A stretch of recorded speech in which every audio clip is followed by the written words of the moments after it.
Sir BJP అవనండి లేకపోతే Telugu Desam party అవనండి జగన్మోహన్ రెడ్డి అరెస్ట్ కన్ఫర్మ్ అని దానికోసమైనా సరే ఇవన్నీ కూడా ఈ వేసన్నీ అటే చూపిస్తున్నాయా? ఇది నిజంగా అంటే నిన్న మనం ఆగస్టులోనే అన్న అది మేజర్ న్యూస్ కానీ దాని చోట్ల మనకు కనబడుతుంది. అది అప్పుడే జగన్ అక్కడ కూడా వెళ్ళి కలిశాడు, ఇదంతా అయింది. దీనికి బలం చేకూరుస్తూ బీజేపీ అధ్యక్షుడు మాధవ్ విశాఖ ఆయన ముఖ్య నాయకుడు ఈ మధ్య అయ్యాడు కదా, సీనియరు ఎమ్మెల్సీగా ఉన్నాడు. ఆయన ఇప్పటివరకు బీజేపీ వాళ్ళు ఎక్కువ మాట్లాడలేదు జగన్ మీద. ఎంతసేపటికి టీడీపీ వాళ్ళు తర్వాత కొంతవరకు పవన్ కళ్యాణ్ మాట్లాడుతున్నారనే ఆరోపణలు విమర్శలు వచ్చాయి. అధికార పార్టీ కూడా అసంతృప్తిగా ఉండింది.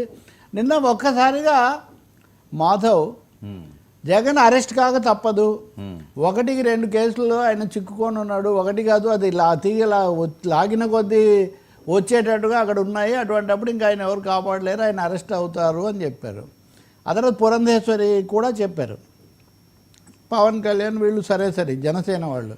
సో మాధవ్ బయటపడే సూటిగా ఈ మాట చెప్పడం అనేది ఒక సిగ్నల్, ఒక సంకేతం లాంటిది అనే అభిప్రాయం రాజకీయ వర్గాల్లో బలంగా వచ్చింది. ఇంకా టీడీపీ స్పోక్స్ పర్సన్స్, అధికార ప్రతినిధులు వాళ్ళందరూ ఛానల్స్లో కూడా ఇంకా జగన్ ఎవరు కాపాడలేరు, Jagan going to be arrested అనేటటువంటిది బలంగా వచ్చింది. దానికి తగినట్టు ఆయన నిన్న పిఏసీ సమావేశంలో మాట్లాడుతూ అది కూడా ఒక అంశం ఉంది. వాళ్ళ వ్యూహం అలా ఉంచి ఇప్పుడు జగన్ నెల్లూరు పర్యటనకు వెళ్ళి కాకాని గోవర్ధన్ రెడ్డిని వెళ్ళి పరామర్శిస్తారు అన్నప్పుడు కూడా అంతకుముందు లెక్క కాకుండా సెక్షన్ 30 పెట్టాము, 10 మంది మాత్రమే రావాలి, ఫలానా చోటికి 3 మాత్రమే రావాలి, ఇంతకు మించి ఎవరు కాస్త ఎక్కువ చేసినా కానీ మేము చాలా తీవ్రంగా వ్యవహరించాల్సి వస్తుందన్న పద్ధతిలో పోలీసులు ముందస్తు హెచ్చరికలు చేశారు.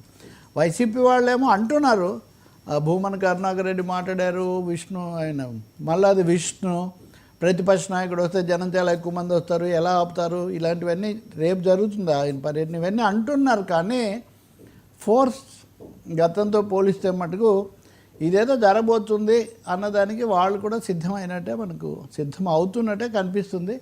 ఆ సమయంలో జనం మధ్య ఉండాలి, అంతకుముందు చంద్రబాబు ఉన్నట్టు అంతకుముందు ఈయన ఉన్నట్టు అలా ఉండాలి అనే ఆలోచనతో కూడా చాలా ముమ్మరమైన పర్యటనల కార్యక్రమాలు కూడా ఈ 2-3 రోజుల్లో జగన్ పెట్టుకున్నట్టు కూడా మనకు కనిపిస్తుంది. కాబట్టి ఒక ఘట్టం, ఒక కీలక ఘట్టం చేరుకుంటున్నట్టుగా ఉంది, మేజర్ టర్నింగ్ పాయింట్ లాగా. మాధవ్ మాటలు దానికి ఒక సంకేతం లాగా, ఇండికేషన్ లాగా రాజకీయ వర్గాలు, మీడియా వర్గాలు బలంగా భావిస్తున్నాయి. పైగా తమ మీద వచ్చిన ఫిర్యాదును కూడా కొంచెం పోగొట్టుకోవాలనే ఉద్దేశంతో కూడా ఆయన గట్టిగా అలా చెప్పాడు అనేది కూడా కనిపిస్తుంది ఇప్పుడు. సో మాధవ్ మాట్లాడింది, ఇంకా నేను టీడీపీ అధికార ప్రతినిధులు మాట్లాడింది 2-3 కూడా నేను చూశాను, ఎవరు కూడా చేయలేరు. రెండోది అనేక ఆధారాలు దొరుకుతున్నాయి. ఇంకొక అంశం కూడా ఏమంటే లిక్కర్ అంటున్నారు, కానీ ఇసుక అనే దానికి కూడా వాళ్ళు అనేక ఆధారాలు సేకరించారు. సొమ్ము అంతా ఇక్కడ ముఖ్యమైనది క్యాష్ తీసుకున్నారు, క్యాష్ అంతా ట్రాన్స్ఫర్ చేసుకున్నారు అన్నదే ప్రధానంగా తెస్తారు. అందుకని ఇప్పటివరకు చెప్పనివి కూడా కొన్ని ఆయన అరెస్ట్ చేసే సమయంలో దాన్ని ముందుకు తేవచ్చు అనేది మాట వినిపిస్తూ ఉంది. సార్ జగన్మోహన్ రెడ్డి గారు ఒక పక్క ఈ రకంగా అరెస్ట్ అవుతారు, ఈ స్కామ్ను పూర్తి స్థాయిలో దాన్ని వెలికి తీస్తున్నారు, తీగలాగుతున్నారు.